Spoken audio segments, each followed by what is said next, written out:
말씀의 제목이 삼손 뒤에, 삼손이라는 겉으로 보여지는 이 인물 뒤에 하나님께서 삼손을 통해서 우리들에게 진정으로 말씀하시고자 하는 것이 무엇인가, 그것을 좀 함께 보려고 합니다.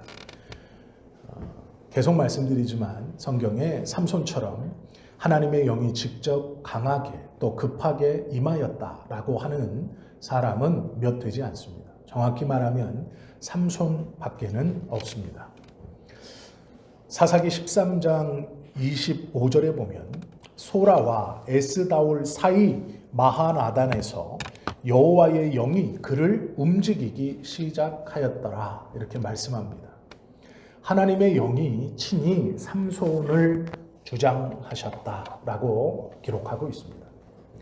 하나님께서 말씀하셨어, 라는 그런 말이 아니고 내 느낌에, 내 생각에, 내 어떠함에 하나님이 이렇게 하셨어 하는 게 아니고요. 하나님께서 직접 삼손을 움직였다. 하나님의 영이 그를 붙들고 움직이기 시작하셨다라고 말하고 있죠.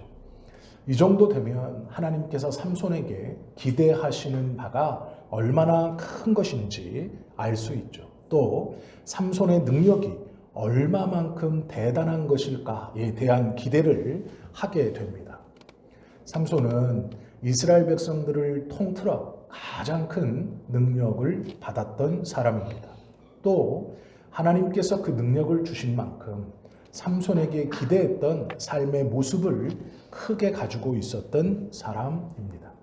그런데 삼손을 설명하면서 오늘 본문에 보시면 14장 1절은 삼손에 대해서 이렇게 기록하죠. 삼손이 딥나에 내려가서 라고 시작합니다. 삼손이라는 주인공의 이름을 앞에 두고 그의 삶이 이제 어떻게 펼쳐지는가에 대해서 내려가니라는 말로 표현하고 있습니다. 우리가 성경의 말씀을 해석하실 때 가장 먼저 주의해야 하는 것은 문자적으로 정확히 해석할 수 있어야 합니다. 이것이 가장 큰 것이고 그 뒤에 숨겨진 의미를 또한 찾는 것이 중요합니다. 이것을 뭐라 그러냐면 다중적 의미라고 말합니다. 한 가지의 의미만 있는 게 아니라 그 단어 안에 여러 가지 뜻이 내포되어 있다라고 해서 다중적 의미라고 말합니다. 그것이 성경을 해석할 때 제일 먼저는 문자적으로 정확히 해석하는 것이고, 두 번째는 그 문자 뒤에서 말씀하고 계신 의도를 파악해야 한다라는 것이죠. 14장에 보면 말씀의 주인공인 삼손의 이야기를 하면서 제일 먼저 삼손에게 붙는 단어가 내려갔다라는 말입니다. 내려가매. 사사기 1장에 보면 하나님께서 올라가라 라고 명령하시는 것이 있습니다. 그때 누가 이 말씀을 쫓아 올라갔냐면 유다와 요셉이 올라갔습니다. 하나님이 뜬금없이 올라가라 라고 명령하셨고, 그 가나안과의 전쟁, 원수와의 전쟁에서 유다와 요셉이 순종하여 올라갔습니다. 올라갔다, 단순히 올라갔다는 것이 아니고 올라가서 어떤 일이 있었느냐? 전쟁에 승리했습니다. 올라간 것이 도대체 무엇이길래 전쟁을 이기는가? 내려가는 것이 도대체 무엇이길래 삼손의 삶을 꾸미는 첫 번째 단어였을까? 요나 1장 3절에 보면 요나의 사건을 설명하면서 이렇게 기록되어 있습니다. 그러나 요나가 여호와의 얼굴을 피하려고 일어나 다시스로 도망하려 하여 욥바로 내려갔더니 라고 말합니다. 요나가 여호와의 낯을 피하여 도망하여서 욥바로 가려고 다시스로 내려갔다, 성경은 말합니다. 내려간다라는 것이 단순히 높은 곳에서 낮은 곳으로 내려가는 것만을 의지하지 않습니다. 그런 의미도 있지만 다중적 의미로 그 내려감에는 하나님의 뜻에 반한다라는 의미가 숨어 있습니다. 삼손을 설명하면서 삼손이 주인공인 삼손이 이 삼손을 설명하는 첫 번째 단어가 내려갔다라는 말은 하나님의 기대를 한 몸에 받고 있던 삼손이 그 기대에 미치지 못하는 삶을 살아간다라는 의미를 갖고 있습니다. 혼인잔치에 포도주가 모자랐습니다. 예수님께서 첫 번째 기적을 일으켰던 가나안의 혼인잔치의 이야기를 가만히 보면 그 잔치에는 큰 문제가 있었죠. 처음에는 아무 문제가 없었습니다. 신랑과 신부는 모든 것들을 넉넉히 준비했고 많은 초대 손님을 초청했고 그것에 초청에 응하여서 많은 사람이 왔습니다. 아무 문제가 없었죠. 잔치는 즐거웠고 흥겨웠습니다. 그런데 곧 문제가 드러났죠. 준비한 포도주가 떨어지기 시작한 겁니다. 예상을 하고 충분히 준비하고 대비해서 이만하면 충분할 것이다 라고 준비했던 포도주가 부족해지기 시작하죠. 이것이 결핍입니다. 우리 모두의 문제는 이 결핍에서 있습니다. 부족하죠. 이만하면 됐다라는 게 없죠. 살다 보면 다 부족합니다. 넉넉할 거라고 생각했지만 부족하고 어떻게 하지? 라고 대비하지 못했지만 부족했죠. 그 포도주가 부족한 문제를 해결시켜 주시는 것이 예수님입니다. 삼손이 하나님의 놀랍고 큰 기대를 받아서 성령께서 그를 움직이시고 그와 함께 하셨습니다. 그러면서 기대하는 삶의 모습과 영향력이 있었습니다. 그런데 그는 내려갑니다. 하나님의 뜻과는 전혀 다르게 산다라는 것이죠. 무엇을 내려갔느냐? 3절에 보시면 보이는 대로 삽니다. 보여지는 대로 사는 것이죠. 3절 보시면 그의 부모가 그에게 이르되 내 형제들의 딸들 중에 내 백성 중에 어찌하여 여자가 없어서 내가 할례받지 아니한 블레셋 사람에게 가서 아내를 맞이하려 하느냐라고 채근합니다. 왜요? 블레셋 지방에 갔더니 너무도 아름답고 너무도 이뻐 보이는 여인이 있습니다. 삼손이 딥나에 내려가서 거기서 블레셋 사람의 딸들 중에 한 여자를 보고 올라와서 자기 부모에게 말하여 이르되 내가 딥나에서 블레셋 사람의 딸들 중에서 한 여자를 보았사오니 이제 그를 맞이하여 내 아내로 삼게 하소서. 내려가서 한 일이 뭐냐면 여인을 봤습니다. 보여지는 것에 만족하고 보여지는 것에 충실한 삶을 삽니다. 하나님께서 은혜를 주셔서 성령이 임하셔서 그를 이끌어 가시는데 그 이끌림을 당하는 삼손의 첫 번째의 삶의 모습이 눈에 보이는 아름다움으로 그 아름다움을 쫓아 산다라는 것이죠. 보여지는 대로 사는 삶. 여호와의 영이 임했는데 보여지는 곳에 마음을 뺏기고 그것만을 쫓아 살 수 있을까? 이걸 어떻게 이해해야 할까? 한번 잘 고민해 보십시오. 여호와의 영이 임했는데 이방 여자를 보고 온 마음을 빼앗길 수 있을까? 하나님의 영이 임했는데 거룩한 것을 찾지 않고 눈에 보이는 대로 살 수 있을까? 있습니다. 왜 그러냐면 하나님은 우리가 당연히 생각하는 인과율과는 상관없으신 분입니다. 이게 무슨 얘기냐면 우리는 여호와의 영이 임하면 거룩한 것을 찾을 것이라 당연히 생각합니다. 우리가 왜 성령의 충만함을 위해서 기도합니까? 하나님의 것을 찾고 하나님을 위해서 살고 하나님이 기뻐하시는 삶의 모습으로 살 거라는 당연한 기대요, 당연한 결과가 임할 것이라고 생각하기 때문에 그랬습니다. 성령 충만을 주십시오. 그러면 내가 세상 것 다 미련 없이 오로지 주님만을 위해서 살 것 같습니다. 그래서 성령의 충만함을 달라고 기도하죠. 그러면 내 눈에 보이는 대로가 아니라 하나님이 주시는 대로, 내가 하고 싶은 것이 아니라 하나님이 이끄시는 대로 하면서 살아갈 것 같습니다. 그래서 성령 충만을 구하죠. 그런데 오늘 본문을 보시면 하나님의 영이 임하여 움직여간 삼손이 눈에 보기에 좋은 대로 행동하고 또 그것을 말리는 부모에게 강권합니다. 내 눈에 보기 좋으니 부모님은 함께 가서 그 여자를 데려오자 이렇게 말하죠. 어떻게 이럴 수 있을까? 하나님은요, 인과율에 얽매이는 분이 아닙니다. 오해하시면 안 됩니다. 다 될 수 있겠지. 아닙니다. 당연하겠지. 그런 건 없습니다. 하나님은 절대로 우리가 생각하는 어떠한 것에서 매이지 않으시는 분입니다. 우리가 생각하는 어떠한 대로 움직이는 분이 아니시다라는 거죠. 하나님은 언제나 우리의 생각을 넘어 일하십니다. 우리가 당연하다라고 이렇지라고 생각했던 것을 관여 없이 일하시는 분이십니다. 자연적인, 자동적인 인과율과는 하나님과 관계가 없습니다. 우리는 인과율을 벗어나지 못하죠. 그래서 사람이 만들어내는 최고의 진리가 뭡니까? 권선징악입니다. 착한 사람은 복을 받고 나쁜 사람은 벌을 받고.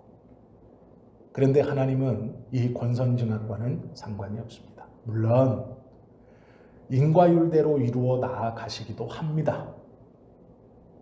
그러나 우리가 당연할 것이라고 한 그 인과율 속에 하나님은 갇히지 않습니다. 삼손을 보시면 알 수 있죠. 삼손은 하나님의 영이 임했습니다. 그런데 우리가 생각하는 하나님의 영이 임한 사람처럼 살지 않습니다. 왜 그럴까? 하나님은 그것을 넘어 일하시는 분이기 때문이죠. 어떤 것도 하나님을 올가매는 장치가 되지 못한다라는 것이죠. 인과율에 따르면, 우리가 생각하는 당연한 것에 따르면 한 사람이 있었습니다. 하나님의 영이 임했습니다. 그러나 그가 여전히 세상대로 삽니다. 그러면 벌 받아야죠. 당연한 것 아닙니까? 하나님의 영이 임했음에도 세상대로 살면 그는 벌 받아야죠. 그는 버림을 받아야죠. 그는 징계를 받아야죠. 이게 우리가 생각하는 인과율입니다. 그러나 하나님은 한 사람이 있었고 성령이 임하셔서 그를 주장하시는데 그가 세상만 쫓아 삽니다. 그러면 우리의 인과율대로라면 벌받거나 버려지거나 내쳐져야 되는데 하나님은 그렇게 하지 않습니다. 그를 통해 하나님의 일을 이루어 가시죠. 4절을 보십시오. 그때에 블레셋 사람이 이스라엘을 다스린 까닭에 삼손이 틈을 타서 블레셋 사람을 치려 함이었으나 그의 부모는 이 일이 여호와께로부터 나온 것임을 알지 못하였다. 이거 조심하게 해석하셔야 됩니다. 오해하시고 착각하시면 안 됩니다. 아, 삼손이 좋은 사람이구나. 그런 말이 아니에요. 이 4절의 본문은 불순종의 자리에서도 하나님은 역사하시는구나 라는 것입니다. 삼손이 하나님의 뜻을 깨닫고 블레셋 여자를 취하고 그것이 시비가 되어서 블레셋 사람을 쳐 죽이는 것, 삼손이 계획한 것이 아닙니다. 삼손은 말 그대로 여자가 이뻤고 그 여자를 취하려고 부모들에게 강압적으로 설득하고 있었습니다. 그런데 하나님은 그 불순종을 통해서도 하나님의 역사를 이루어 가십니다. 이게 사람의 인과율을 뛰어넘어 일하시는 하나님입니다. 이 두 본문은 사람의 의지와 사람에게서 자유로운 하나님의 능력과 일하심을 보여주는 본문입니다. 우리의 생각에 첫 번째, 삼손은 성령의 임하심을 당하고도 세상적으로 산다. 그럼 버림받거나 징계를 받거나 벌을 받아야죠. 그러나 그렇게 안 하시는 게 첫 번째. 두 번째, 그 악함을 통해서 어떻게 하나님이 선하심을 이루어내시느냐. 삼손의 악함을 통해서 하나님은 당신의 뜻을 이루어 가시기로 계획하셨다라는 것이죠. 이것이 사람의 어떠함으로 하나님을 가두어 놓을 수 없다라는 것입니다. 욥의 이야기를 잘 보시면 욥과 세 친구들이 하는 얘기가 있습니다. 욥의 세 친구들이 하나님께 혼인하는 이유가 있습니다. 욥의 세 친구들이 틀린 말을 해서가 아닙니다. 하나님을 오해하고 있었습니다. 그게 무엇인지 아십니까? 욥의 세 친구들은 하나같이 욥에게 뭐라고 말하냐면 네가 숨겨놓은 죄가 있다. 그걸 고백해야 한다. 너는 너무 교만하다. 하나님 앞에서 너의 옳음만 주장한다. 아니다. 네가 지금 재산도 다 뺏기고 건강도 다 뺏기고 자녀도 다 뺏기고 부인도 떠나가고 네 몸에 악종이 임하여서 머리부터 발끝까지 성한 곳이 하나도 없는 하나님 앞에 이 징계를 받는 이유는 숨겨진 죄 때문이다. 네가 겉으로는 거룩하고 겉으로는 성결하고 겉으로는 하나님 앞에 깨끗한 척 했지만 사람은 모르는 하나님이 알고 계시는 어떤 죄가 너의 안에 있고 내가 그것을 끝까지 숨기고 있기 때문에 이 죄가 이 벌이 너희에게 임했다 이렇게 말하죠. 이것이 세 친구들의 말의 요약입니다. 잘 생각해 보십시오. 이들이 틀린 말을 했습니까? 아니죠. 하나님 앞에 거짓된 사람은 징계를 받죠. 그러므로 이 벌을 받는 너는 하나님 앞에 거짓된 것이 있다. 이걸 거꾸로 본 겁니다. 앞으로 봐도 옳고 거꾸로 봐도 옳아야 이것이 하나님을 믿는 사람들의 모습이고 하나님의 모습이죠.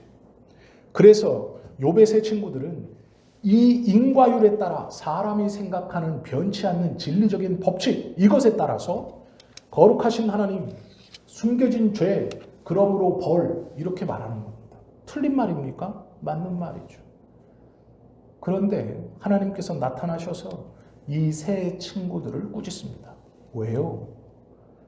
너희들이 어찌하여 그 인과율로 내 종 욥을 판단하느냐? 너희들이 어찌하여 그 인과율로 내 종 욥을 질책하느냐? 무슨 말인지 아시겠죠? 너희들이 생각하는 그 나를 잣대로 어찌하여 내 종을 핍박하고 멸시하고 숨은 죄를 고백하라고 하느냐라는 거예요. 이 세 명의 친구들은 사람의 입장에서 그들이 깨닫고 있는 하나님을 알의 입장에서는 정직했습니다. 분명히 이 큰 죄악은 숨겨진 죄 때문이다. 그러므로 고백해라 욥아.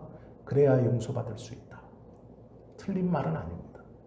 그러나 하나님의 입장에서는 그 안에 나를 가두고 그것이 불변한 진리처럼 내 뜻인 것처럼 말하는 그것이 잘못됐다라는 것이죠. 하나님은 그것에 가두어 둘 수 있는 분이 아닙니다. 삼손이 옳아서 하나님이 붙들고 가시는 게 아니에요. 이걸 잘 생각하셔야 됩니다. 욥이 잘못돼서 하나님이 벌 주시는 게 아닙니다. 이걸 잘 고민해 보셔야 합니다.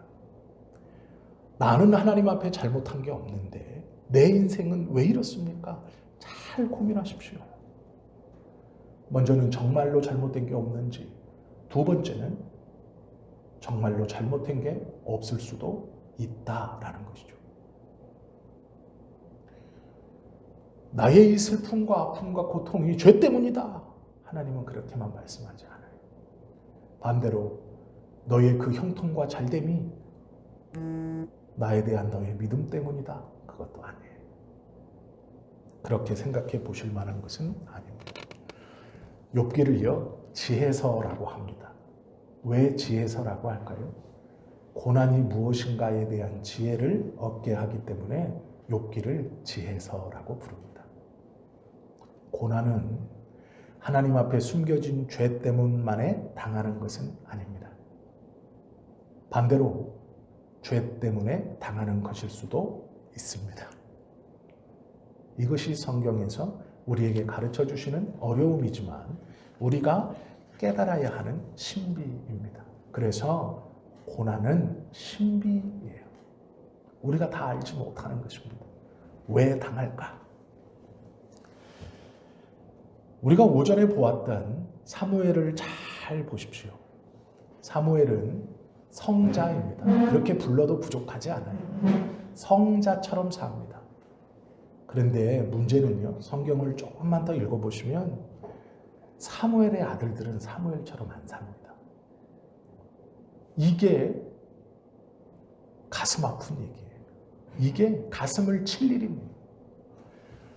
아버지 사무엘은 하나님 앞에 이스라엘 전체를 통틀어서 누구에게도 뒤지지 않을 만큼 순종하고 그분의 말씀을 쫓아 삽니다. 그런데 문제는 그 뒷모습을 보고 자란 아들들은 사무엘처럼 안 삽니다. 이게 문제예요. 이거 어떻게 설명할 건가?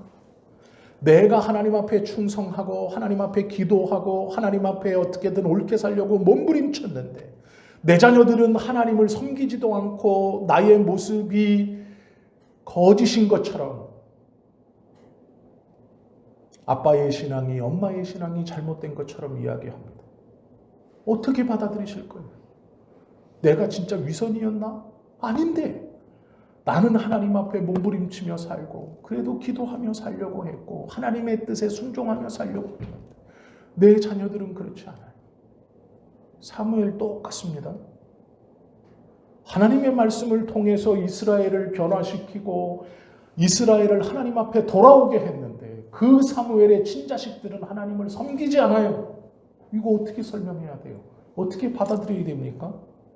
내가 주를 위해 충성하면 주님이 내 자식들 책임져 주셔서 당신의 백성 만들어 주시고 나처럼은 아니더라도 그래도 하나님의 백성으로 삼아 주셔서 이렇게 해야 내가 믿는 바고 결국엔 자녀들이 하나님 앞에 돌아와야 내 삶의 끝에 하나님께 충성한 어떠한 것이 있지 않겠습니까?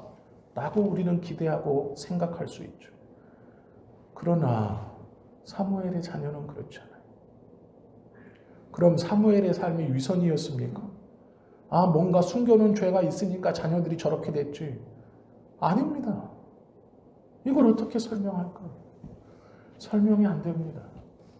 우리가 당연히 예수님을 믿으면 이렇게 될 거다라는 틀 안에 하나님은 갇혀 있지 않아요. 그걸 판판히 깹니다. 절대로 마음을 놓거나 이렇게 될 거야 라고 하는 순간 하나님은요 그걸 뛰어넘어 일하십니다.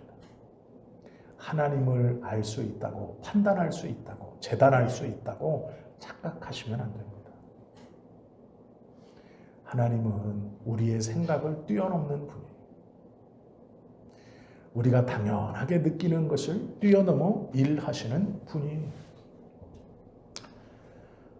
아버지 사울은 다윗을 창에 찔려 죽이려고 군사 3,000명을 풀어서 다윗을 쫓아다녀 죽이려고 합니다. 이스라엘의 초대왕 사울은 다윗을 경쟁자로 봤습니다. 죽여버리고 싶었어요. 그의 분노가 가득했습니다. 밥을 먹을 때 다윗이 나타나자 숟가락을 내팽개치고 옆에 있던 창을 들어 다윗에게 집어던져버립니다. 죽이겠다는 얘기죠. 사울은 다윗을 죽이고 싶어 했습니다. 그런데 아이러니하게도 그의 아들 요나단은 다윗을 자기 목숨보다 사랑했습니다. 이거 어떻게 설명할 거예요? 이스라엘의 초대왕 사울, 그의 아버지, 그는 경쟁자인 다윗을 죽이고 싶어 합니다. 군사를 풀어서 잡으려고 해요. 그런데 그의 후계자인 아들 요나단은 다윗을 자기 생명보다 더 사랑합니다. 구해주려 하고 구해주고 아버지의 눈을 피해서 도망치게 합니다. 이거 어떻게 설명할 거예요?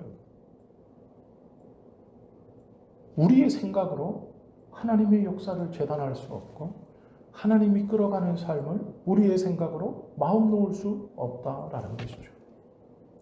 그래서 신비입니다. 하나님은 우리 안에 가두어 놓거나 가두어 계시는 분이 아니다라는 것이죠.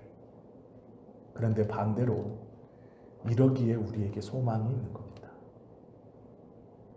그것에 갇혀 계시지 않은 하나님이기 때문에 우리에게 소망이 있고 우리에게 희망이 있는 겁니다. 왜요? 우리는 우리를 알잖아요. 가만히 들여다보십시오. 불쑥불쑥 솟아나는 죄성들이 우리 안에 끊임없이 있습니다. 그럼에도 하나님은 그것에 맞추어 일하시지 않아요. 하나님께서는 그것을 뛰어넘어 일하시기에 우리에게 소망이 있는 것이죠. 그러기에 우리에게 희망이 있는 것이죠. 하나님께서 우리에게 은혜를 주시는 첫 번째 목적은 자신이 누구인가, 나의 삶이 무엇인가를 알게 하시는 것입니다. 그러나 진짜 그 뒤의 목적은 하나님을 위해서 어떻게 살 것인가를 깨달으라고 주시는 것입니다. 3절에 보시면 삼손이 이렇게 말하죠. 그의 부모가 그에게 이르되 내 형제들의 딸들 중에나 내 백성 중에 어찌 여자가 없어서 내가 할례 받지 아니한 블레셋 사람에게 가서 아내를 맞으려 하느냐 하니, 삼손이 아버지에게 대답합니다. 뭐라고 대답하는지 보세요. 삼손이 그의 아버지에게 이르되 내가 그 여자를 좋아하오니 나를 위하여 그 여자를 데려오소서. 뭐라고 말합니까? 내가 좋아하고 나를 위하여. 하나님의 영이 삼손에게 임했는데 삼손이 삶의 목적이 내 눈에 좋은 대로 나를 위하여. 아버지, 나한테 율법 따지지 마세요. 하나님의 백성 그런 것 따지지 마세요. 내 눈에 좋은 것, 내가 원하는 것, 나를 위해서 데리고 오세요. 이방 여자. 삼손은요, 자기를 위해서 살아갑니다. 나를 위해서. 성령의 충만함을 경험하고 하나님의 인도를 받는다는 삼손이 자기만을 위해서 살아갑니다. 하나님께서 우리에게 하나님께 구원의 은혜를 우리를 통해 드러나게 하시는 이유는 나를 위해서가 먼저예요. 내가 누군가. 그러나 그 뒤에 하나님을 위하여, 즉 사명이 무엇인가를 깨달아 살게 하시는 것이 진정한 의도입니다. 자기를 위해서 사는 게 아니라 하나님을 위해서 사는 것이 무엇인가라는 것이죠. 하나님이 주시는 힘으로 사는 것, 그것이 하나님께서 원하시는 믿는 자의 삶의 태도입니다. 더 높은 수준, 온전한 성숙, 하나님의 영이 임하여서 자신의 주변을 정리하고 내 눈에 좋은 대로 내가 갖고 싶은 것 가지면서 내가 원하는 것 누리면서 사는 그 삶이 아니라 더 높은 삶을 위해서 살아가라고 우리에게 은혜를 베풀어 주시는 것이죠. 하나님께서 우리에게 주시는 놀라운 은혜들은 그 뒤에 하나님을 위해서 살아라 라는 것이죠. 먼저는 네가 회복하고 거기서 머무르지 말고 하나님을 위해서 살아야 한다, 이렇게 말하죠. 고린도후서 1장 8절 9절 말씀에 보면 이런 말씀이 있습니다. 바울이 하는 얘기인데요. 형제들아, 우리가 아시아에서 당한 환난을 너희가 모르기를 원하지 아니하노니. 어떤 환난을 당했냐면 힘에 겹도록, 그러니까 힘에 친하도록, 참을 만큼 참았는데 참을 수 없을 만큼 어렵도록, 힘에 겹도록 심한 고난을 당하여 살 소망까지 끊어지고, 죽는 게 낫다, 이런 생각입니다. 그 정도로 고난을 당했습니다. 우리는 우리 자신이 사형 선고를 받은 줄 알았으니 하나님이 죽이시는구나 이러는 줄 알았대요. 그만큼 힘들었다는 겁니다. 이는 우리로 자기를 의지하지 말고 오직 죽은 자를 다시 살리시는 하나님만 의지하게 하려 하심이라. 그 고통을 주신 이유는 죽이려는 게 아니고요, 하나님만을 의지하게 하려고 그렇게 하셨다라고 고백하는 것이 고린도후서 1장의 내용입니다. 그런데 여기서 주의하실 것이 있어요. 순서가 있습니다. 고린도후서 1장은 바울이 다메섹에서 예수님을 만나기 전일까요? 만난 후일까요? 만난 후입니다. 이게 중요한 거예요.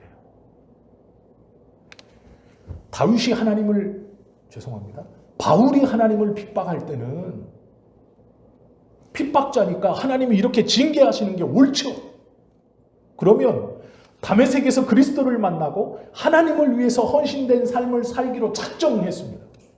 그러면 그 뒤에는 고난이 없어야죠. 고통이 없어야죠. 하나님이 은혜를 베푸시는 이유가, 그 이유가 이 사람을 나를 위해서 살게 하고 나에게 돌아오게 하는 것에서 딱 멈춘다면, 바울이 다메섹에서 예수님을 만나는 순간 고통은 끝나야죠. 그가 자기의 마음으로 내가 이제 주를 위해 살겠다 결심한 순간 고통은 끝나야죠. 그런데 놀라운 것은 다메섹에서 예수 그리스도를 만나고 하나님만, 그리스도만을 섬기기로 결심하고 따르기로 행동하고 살아가는데 고난이 시작됩니다. 그러면 생각해 보셔야 돼요. 하나님의 은혜가 부어졌는데 왜 고통이 시작되지? 왜 고통이 끝나지 않지? 내가 주님을 위해 살기로 마음을 먹고 믿음을 받아들이고 하나님을 위해 사는데, 내가 예배하고 기도하고 말씀을 붙들고 살고 있는데 왜 고통이 끝나지 않지? 왜 고통이 시작되고 더 큰 고통이 오고 더 큰 아픔이 오지? 바울이 그걸 가르치는 거예요. 하나님께서 우리에게 은혜 주심이 우리가 주님 앞에 돌아오는 것으로 끝난다면, 돌아왔으면 고통이 끝나야 됩니다. 평안해야죠. 이제 행복해야 돼요. 해피해야죠. 그런데 그렇지 않아요. 왜요? 그것이 목적이 아니기 때문이에요. 그것이 끝이 아니기 때문이에요. 하나님이 우리에게 은혜를 주심은 내가 하나님께 돌아오는 것이 끝이 아니기 때문에 그렇습니다. 고린도후서 11장에 보면 고난의 목적이 나와요. 바울이 이렇게 고백합니다. 그들이 그리스도의 일꾼이냐? 정신없는 말을 한다. 이렇게 말해요. 나는 더욱 그러하도다. 내가 수고를 넘치도록 하고 옥에 갇히기도 하고 더 많이 하고 매도 수없이 맞고 여러 번 죽을 뻔하였으니 유대인들에게 40에서 하나 감한 매를 5번 맞았으며 3번 태장으로 맞고 1번 돌로 맞고 3번 파선하고 일주야를 깊은 바다에서 지냈으며 여러 번 여행하면서 강의 위협과 강도의 위협과 동족의 위협과 이방인의 위협과 시내의 위협과 광야의 위협과 바다의 위협과 거짓 형제 중의 위험을 당하고도 또 수고하며 애쓰고 여러 번 자지 못하고 줄이며 목마르고 여러 번 춥고 굶고 헐벗었노라. 이렇게 고백해요. 아니, 하나님을 위해서 사는데, 하나님 앞에 부끄럽지 않게 살려고 몸부림치면서 복음만을 위해서 사는데 왜 두드려 맞고 왜 굶고 왜 갇히고 왜 죽을 경험을 하고 왜 이런 고통을 당해요? 왜 이런 수고로움을 당해요? 고통이 끝나야죠. 우리 생각엔 끝나야죠. 그런데 또 다른 고통이 있네요. 더 큰 고통이 있어요. 믿음이 깊어지면 깊어질수록, 하나님 앞에 살면 살려고 몸부림칠수록 감당할 수 없는 슬픔과 아픔과 고통과 어려움이 더 많이 온다는 거예요. 왜요? 우리의 생각에선 끝나야죠. 내가 예수님 잘 믿으면 끝나야죠. 아픔이 끝나고 고통이 끝나야죠. 바울이요, 겉으로 당하는 이 고통보다 더 큰 고통이 임했다 그래요. 그게 무엇이냐면 고린도후서 11장 28절에 보면 이렇게 말합니다. 이 외의 일은 고사하고, 앞에 고백했던 그 일은 차치하고, 그 일은 차치하고 아직도 날마다 내 속에 눌리는 일이 있으니, 야, 그동안 당했던 건 그래, 죽을 뻔한 거, 매 맞은 거, 돌에 맞은 거, 파선한 거, 바다에서 표류한 거, 내가 동족들에게 쫓겨다닌 거, 굶은 거, 추운 데서 헐벗은 거 다 괜찮아. 그래, 그거는 차치하고 그건 이미 지났다 쳐. 그런데 오늘 매일매일 내 마음에 나를 누르는 게 있어요. 뭐가 누르느냐? 곧 모든 교회를 위하여 염려하는 것이라. 그건 지나갔는데 날마다 나를 누르는 게 있는데, 그게 무엇이냐면 교회를 위하여 염려하는 것이 바울을 누르고 있대요. 하나님이 고통과 어려움을 주신 이유는 고린도후서 1장 9절 마지막에 있죠. 나를 의지하지 못하게 하고 오로지 하나님만을 의지하게 하려 함이라. 그것이 고통의 이유라고 말합니다. 하나님만을 의지하게 한다라는 게 무엇이냐면 하나님과 동행하게 한다라는 뜻이에요. 이 말을 그림 언어로 풀면 이런 겁니다. 하나님만을 의지한다라는 말이 어떤 말이냐면 길을 가다가 강도를 만나 매를 맞아서 길거리에 버려졌어요. 의식이 이제 하는 겁니다. 완전히 의식이 끊어진 건 아니에요. 그런데 자기 힘으로 움직이거나 일어나거나 거기서 벗어날 수가 없어요. 의식은 어렴풋이 있는데 어떤 상황인지 인지는 해요. 내가 강도를 만나서 맞아서 지금 길거리에 버려졌구나. 춥고 아프고 몸은 움직이지 않는데 이 상황이 이해가 돼요. 인지가 돼요. 그런데 하나님을 의지한다는 게 뭐냐면 그런 그 버려진 사람을 번쩍 들어서 지나가던 사람이 번쩍 들어요.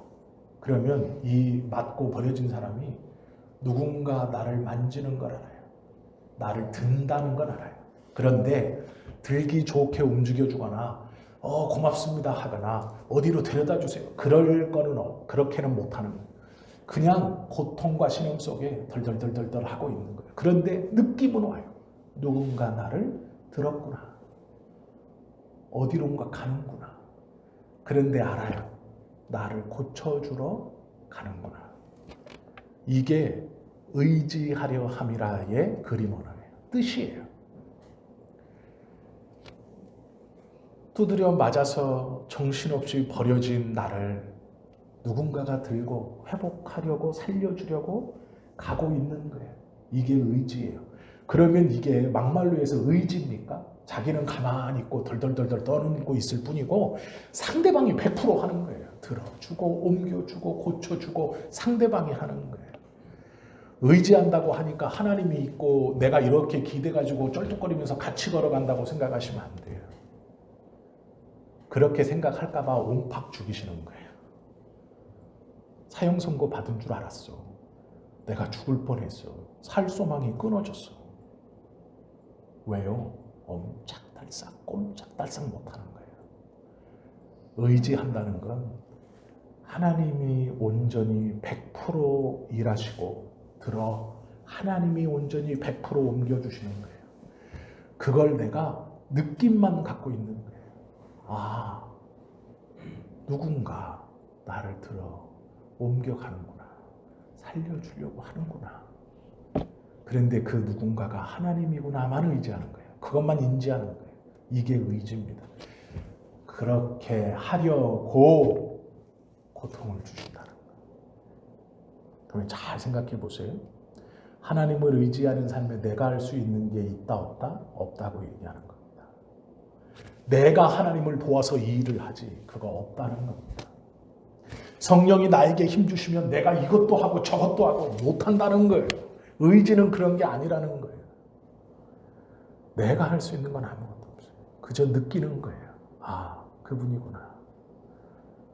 나를 움직이고 나를 들어서 옮겨 가시는구나. 아, 그분이 하나님이구나. 나를 드신 분이 하나님이구나. 그게 의지라는 거예요. 그렇게 하시려고 고통을 주신다라는 거예요. 삼손의 아쉬움은요. 하나님의 영이 임하여 자기가 뭔가 할 수 있다고 생각했어요. 착각하시면 안 됩니다. 그 사람의 한 일이 그 사람의 경건과 성결을 증명하는 것은 아니에요. 저렇게 큰 일을 하는 사람이 그럴 리가 없어. 천만의 말씀이에요. 그거 필요 없다고 말씀하시는 거예요. 저렇게 큰 교회를 지은, 저렇게 많은 사람에게 복음을 전한, 아니에요. 그거 아니에요. 은행에 가보세요. 은행에 가보시면 제가 추천드리는데 오전 9시부터 오후 4시 사이에 가셔야 돼요. 그래야 친절합니다. 일찍 가면 문도 안 열어줘요. 늦게까지 있어 보세요. 언제 가나 이러고 쳐다봐요. 은행에 가보세요. 오전 9시부터 오후 4시까지는 정말 친절해요. 그런데 시간 딱 넘어보세요. 왜 그럴까요? 왜 그럴까요? 겉으로 보여지는 것은 친절인데 속은 저 사람이 정말로 나를 좋아하지 않아요. 저 사람이 나를 알지도 못하지만 정말로 저를 존중하거나 좋아하지 않아요. 그래서 자기에게 맡겨진 9시부터 4시까지 시간이 딱 지나면 친절하지 필요도 없고 친절하지도 않아요. 근데 그것만 보고 야, 저 사람은 참 친절해. 사람이 참 매너 있어. 아니요. 그렇게 생각하시면 안 돼요. 오전 9시부터 오후 4시까지만 친절한 거예요. 그 외에는 전화도 안 받아요. 내가 아무리 급해서 5시, 4시 10분, 4시 반에 은행문 두드려 보세요. 안 열어줍니다. 나는 막 급해 죽겠는데 아니요. 3시 59분, 59초까지 친절했던 저 사람이요. 4시 딱 넘어가면 셔터 딱 내리면 쳐다도 안 봐요. 분명히 이 문 안에 있는데 쳐다도 안 봅니다. 신경도 안 써요. 내가 아무리 급박하고 내가 아무리 그래도 신경 안 씁니다. 왜요? 마음에서 친절이나 이게 아니기 때문이에요. 겉으로 보여지는 무엇을 했다고 그가 그럴 리 없다고 정말의 말씀이에요. 그렇게 생각하시면 안 돼요. 그거 실수하시는 거예요. 마음의 변화 없이 행동으로 보여지는 것으로 어떻다? 아니요. 그렇게 생각하시면 안 됩니다. 마음이 바뀌지 않으면 행동은요, 흉내낼 수 있어요. 행동을 보고 그 사람의 마음까지도 그렇다라고 생각하시면 안 돼요. 성령의 은사는 가졌지만 성령의 열매가 결여될 수 있습니다. 은사는 있어요. 그러면 열매가 당연히 맺힐 것 같죠? 그렇지 않다라는 거예요. 말주변이 있으면 설교를 잘할 수 있습니다. 이게 문제예요. 말주변이 있으면 설교를 잘할 수 있어요. 그런데 문제는 저를 포함해서 그가 정말로 하나님께 붙들려 있느냐? 그건 둘째 문제예요. 그건 똑같지 않아요. 아, 저 목사님은 설교를 참 잘하셔. 그러니 하나님 앞에 붙들려 있겠지? 아니요. 그건 다른 문제라니까. 우리 목사님은 설교를 무슨 말을 하는지 모르겠어. 그런데도 하나님께 붙들려 있을 수 있어요. 은사와 열매는 다른 겁니다. 저분은 참 기도를 많이 해. 그건 그거고요. 그분이 삶의 모습은 그것과는 다를 수 있어요. 내가 볼 때 저분은 기도도 참 안 하지. 그런데 그분의 삶이 내가 생각하는 삶과 다를 수 있어요. 겉에 보여지는 것을 가지고 속을 판단하시면 안 돼요. 우리가 느끼는 하나님을 가지고 하나님을 안다라고 생각하시면 안 돼요. 쓰임을 받고 버려질 수도 있다라는 걸 기억해야 돼요. 바울이 항상 두려워한 게 그것입니다. 내가 모든 일을 그리스도 앞에 돌이킨 후에 도리어 버림을 받을까 두렵단 말이에요. 버리시지 않지만 버림을 받을까 두려워하는 것이 우리의 마음이어야 해요. 그래야 긴장을 놓지 않습니다. 내가 겉으로 이만큼을 했다고 하나님이 당연히 나를 아니요. 그렇지 않다라는 거예요. 성령께서 일하셨기에 우리는 아무것도 아니기에 하나님은 우리를 언제든 내려놓을 수 있어요. 그냥 다시 길에 툭 내려놓고 가시면 끝나는 거예요. 거기서 내가 잘났다고 내가 주님 여태까지 못 끌어안고 왔으니까 나 버리지 마세요. 왜 버립니까? 내가 쟤보다는 잘 매달려 있었잖아요. 쟤는 쭉 늘어져 있었고 저는 그래도 예수님 못 끌어안고 예수님 좀 힘 덜 들라고 내가 몸을 바짝 붙이고 나도 힘쓰고 애쓰고 있지 않았습니까? 소용없다는 거예요. 그거하고 상관없이 그냥 툭 내려놓으면 툭 떨어지는 거예요. 성령이 임한 삼손 당연히 하나님 뜻대로 쓰임받을 것이다. 그렇지 않다는 것을 보여주는 것이 사사기 14장. 그렇지 않다. 그러나 그렇지 않은 사람의 삶을 통해서도 하나님은 역사하신다. 너희들이 생각하고 판단하는 그 안에 갇혀있는 내가 아니다. 하나님이 말씀하시는 거예요. 중요하게 여겨야 될 것이 우리에게 시간이 중요한 것은 아닙니다. 방향이 중요해요. 하나님 앞에서는요, 효율성을 따질 필요가 없어요. 방향이 중요합니다. 내가 어디로 가는가, 빨리 가는가는 중요하지 않아요. 어디로 가는가가 중요해요. 빨리 엉뚱한 곳으로 가면 안 됩니다. 느리더라도 바른 곳으로 가야 돼요. 하나님이 우리에게 원하시는 건 빨리 가는 게 아니에요. 어디로 가는지도 모르고 빨리만 가면 되는 게 아닙니다. 정확히 어디로 가는지 알고 천천히라도 가는 것을 기뻐하세요. 행위의 변화와 함께 마음의 변화가 있어야죠. 성령이 임했다면 우리의 마음이 먼저 변하고 우리의 행동이 변해야 합니다. 마음의 변화 없이 행동만을 변했다고, 겉으로 보여지는 힘만을 가졌다고, 그 능력만을 가졌다고, 성령의 능력을 가졌다고 열매까지 자연스럽게 열리는 건 아니다라는 거예요. 가만히 고민해 보십시오. 성경의 모든 하나님의 사람들은 자신들이 무엇을 했냐에 따라서 주목하거나 하나님 앞에 내세우지 않습니다. 업적은 아무것도 아니에요. 그런데 한 가지 꼭 내세우는 건 있어요. 그게 뭘까요? 그리스도의 사랑이에요. 이것을 했으니 하나님, 이게 아니고 그리스도의 사랑이 있으니 하나님, 이렇게 내세우는 거예요. 자기가 무엇을 했는지 그 한 것을 붙들고 있는 게 아니라 그리스도의 사랑을 붙들고 있는 거예요. 그래야 하나님에게서 떨어져 나가지 않아요. 삼손은 여호와의 영이 임했죠. 강하게 임했죠. 급하게 임했죠. 그런데요, 임했는데 그의 삶이 엉망이에요. 그의 삶이 하나님의 뜻에 합당하지 않아요. 우리가 예배하고 기도하고 찬송하고 그랬는데요, 그 뒤가 중요해요. 왜 예배하는지 모르고, 왜 찬송하는지 모르고, 왜 기도하는지 모른 채 하나님의 마음을 모른 채 한다면 삼손과 똑같아요. 성령의 능력, 여호와의 영이 임하였는데 자신의 눈에 좋은 대로, 내 눈에 편한 대로 살아가는 거예요. 그러다 버림받아요. 우리는 긴장하셔야 돼요. 날마다 여호와를 두려워하셔야 돼요. 하나님은 절대로 만만하지 않아요. 하나님은 우리의 생각대로 재단되고 판단되지 않아요. 우리의 생각을 넘어 일하시고 당신의 일을 이루어 가시는 분이세요. 바울의 고백을 기억하세요. 다메섹에서 그리스도를 만나 그리스도를 위해 살기로 결단하고 살아가는데 고난이 넘쳐요. 그런데 이 바울은 깨달아요.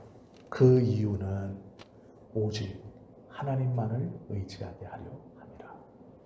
우리가 말씀을 통해 꼭 붙들어야 하는 지혜, 오직 하나님만을 의지하게 하려 하시는구나. 그것을 고백하면 하나님께서 기뻐하시는 온전한 믿는 자의 삶의 그 성숙에 도달하시는 거예요. 바라고 원하기는 이 성숙한 고백이 우리 모두에게 동일하게 고백되어질 수 있기를 예수님의 이름으로 축원합니다. 기도드립니다.